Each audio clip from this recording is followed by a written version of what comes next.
Hello everyone, আপনারা সবাই কেমন আছেন? আশা করি সবাই ভালো আছেন। সরস্বতী পুজো উপলক্ষে কয়েকজন বন্ধু আসে আমার ম্যাচে, তাই বন্ধুদের নিয়ে বেরিয়ে পড়ি ঘুরতে সরস্বতী প্রতিমা দর্শন করার জন্য। প্রথমে চলে আসি আমাদের প্রতিবেশী ম্যাচে প্রতিমা দর্শন করার জন্য। তো চলুন এখন প্রতিমা দর্শন করা যাক।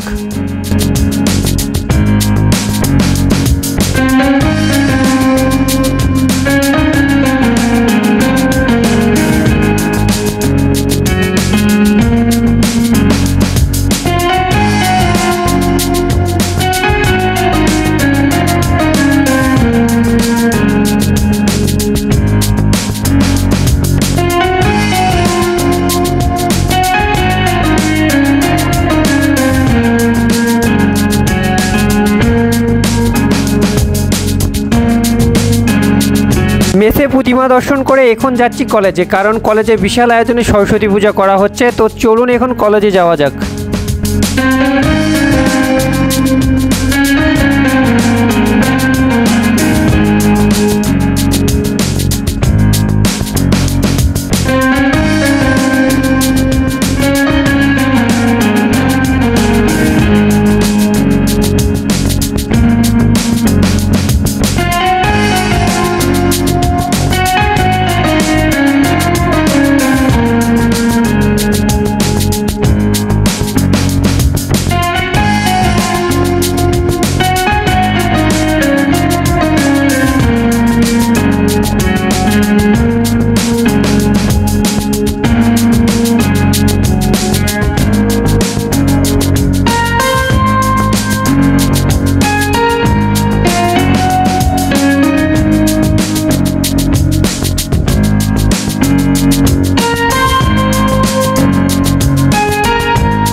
সকলেই ভালো থাকবেন। আজকের ব্লগ এই পর্যন্ত, দেখা হচ্ছে নেক্সট ব্লগে। ধন্যবাদ সবাইকে।